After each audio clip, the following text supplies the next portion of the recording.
بسم اللہ الرحمن الرحیم۔ السلام علیکم۔ حکمرانوں کی عدم دلچسپی۔ فلسطین کے حوالے سے سب سے زیادہ ذمہ داری مسلمان حکمرانوں کی بنتی ہے۔ عوام تو مظاہرہ اور احتجاج کے سوا کیا کر سکتی ہے؟ اگر کسی کی بات میں وزن ہے یا کوئی فلسطینی مسلمانوں کے لیے مؤثر کردار ادا کر سکتا ہے تو وہ حکمران ہے، لیکن وائے افسوس وہ صاف دیکھ رہے ہیں کہ اسرائیل جبر و ستم کی حدوں سے گزر گیا ہے، اور اب حکمرانوں کی طرف سے مؤثر آواز اٹھائے بغیر اس کو لگام دینی مشکل ہے۔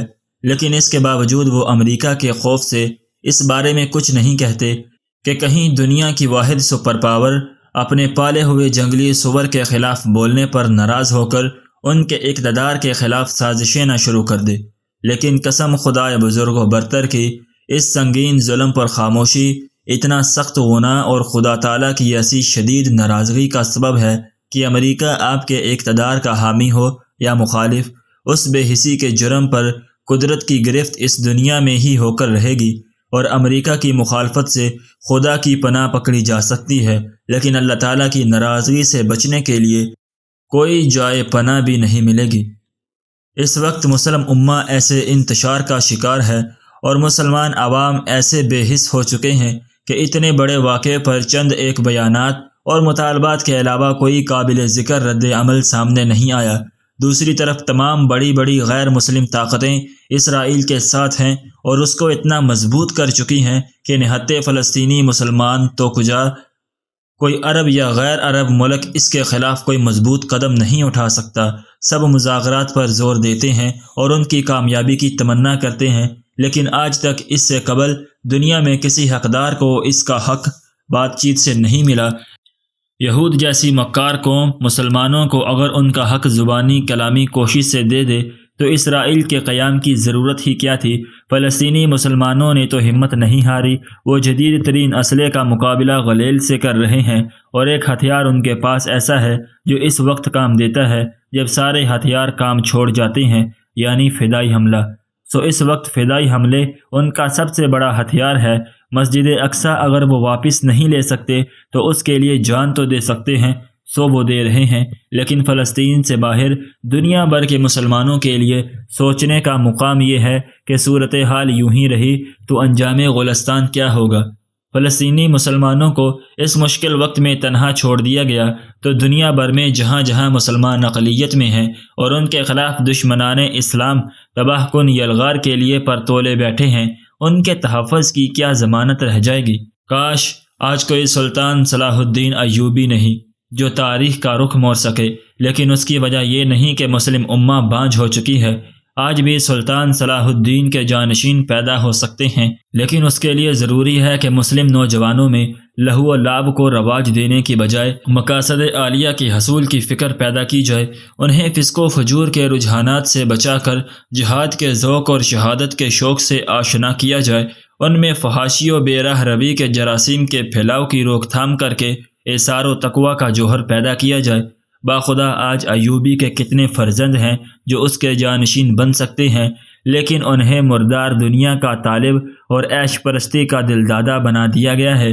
کتنے ہی مسلمان نوجوان ایسے ہیں جو اپنے وقت اور صلاحیتوں کو صحیح مصرف میں استعمال کریں تو مسجد اقصیٰ کی جنت غم گشتہ مسلمانوں کو واپس دلا سکتے ہیں، لیکن انہیں عزت و شہادت کے راستے سے ہٹا کر بے مقصد خیل تفریح اور فضول مشغولیات میں لگا دیا گیا ہے۔ اے ایوبی کے فرزندو، اپنے مقام اور ذمہ داریوں کو پہچانو، مسجد اقصیٰ کی سوگوار فضا سے آنے والی صداؤں کو سنو اور بدبخت یہودیوں کو ان کے آخری انجام تک پہنچانے کے لیے کمر بستہ ہو جاؤ، ورنہ جیسا یہ دنیا ہم پر تنگ کر دی گئی ہے، کل قبر بھی ایسی تنگ نہ ہو جائے کہ زمین ہماری لاشوں کو قبول کرنے سے انکار کر دے۔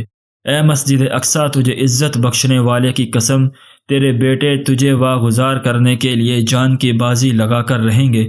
اگر تجھ تک نہ پہنچ سکے تو تیرے گرد اپنے خون اور جسموں سے ایسی باڑ ضرور تعمیر کر دیں گے جو تیرے دشمنوں کو تجھ تک نہ پہنچنے دے گی۔ روئے زمین پر آج سب سے بڑا ظلم فلسطین میں ہو رہا ہے۔ فلسطین میں صدیوں سے آباد عرب باشندوں کو بے وطن کر دیا گیا ہے۔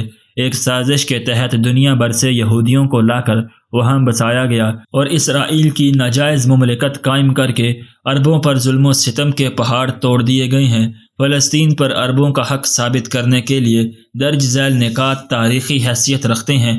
یہ نکات اس تقریر سے اخذ کیے گئے ہیں جو عالم اسلام کے نامور سپوت سعودی عرب کے فرمان روا شاہ فیصل مرحوم نے ایک بین الاقوامی سیمینار میں کی تھی۔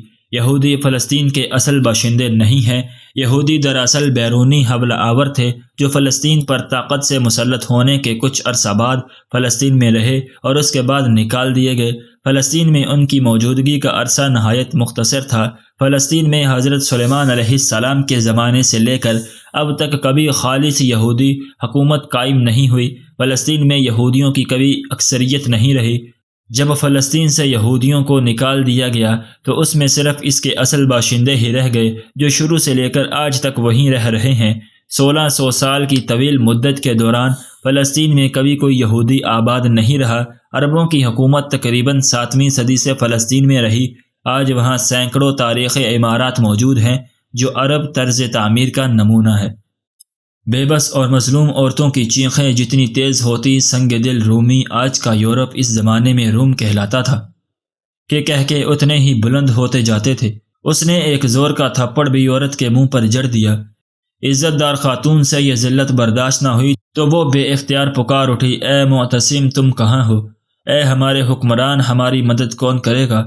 مراد اس کی یہ بات سن کر اور بھی گلا پھاڑ کر ہنسا۔ بے وقوف عورت کو دیکھو بھلا، اس کے خاطر خلیفہ وقت مدد کو آئے گا۔ مگر یہ اس وقت کی بات ہے جب مسلمانوں میں ایک جسم ہونے کا احساس باقی تھا۔ یہ ممکن نہ تھا کہ کسی ایک کو مشکل آفت یا دشمن نے گھیر رکھا ہو اور دوسرا اپنی روزمرہ کی معمول کی زندگی میں بدستور مصروف رہے۔ اسے اپنے بھائی کی مشکل دور ہونے تک چین نہ آتا تھا۔ بغداد کی مسند خلافت پر معتصم باللہ موجود تھا اور یہ مظلوم عورت اس سے سینکڑوں میل دور رومیوں کے علاقوں میں واقع اموریہ نامی قلعے میں قید تھی۔ معتصم باللہ اپنے آباء و اجداد جیسا کوئی بہت ہی صاحب جلال اور با کمال حکمران نہ تھا، مگر اس کی رگوں میں غیرت مند خون دوڑ رہا تھا اور اس زمانے کے عام حکمران بھی غیرت و حمیت میں اپنی مثال آپ ہوا کرتے تھے۔ اسے کسی طرح خبر ہو گئی کہ اس مظلوم عورت نے اس کی غیرت کو جھنجھوڑنے والی صدا لگائی ہے۔ اس پر دن کا سکون اور رات کا آرام حرام ہو گیا۔ اس نے خبر لانے والے سے یہ نہ پوچھا کہ اس قلعے میں کتنی فوج ہے، اس کا سوال یہ تھا کہ مجھے صرف اتنا بتاؤ کہ یہ قلعہ ہے کہاں۔ اس کے بعد اس نے صبح شام جنگی تیاریاں شروع کر دیں اور آندھی طوفان کی طرح پہنچ کر اس قلعے کا محاصرہ کر لیا۔ مسلمانوں کی فوج کا غیظ و غضب اتنا شدید اور ان کے حملے اتنے زوردار تھے کہ قلعے کی بنیادیں ہل کر رہ گئی۔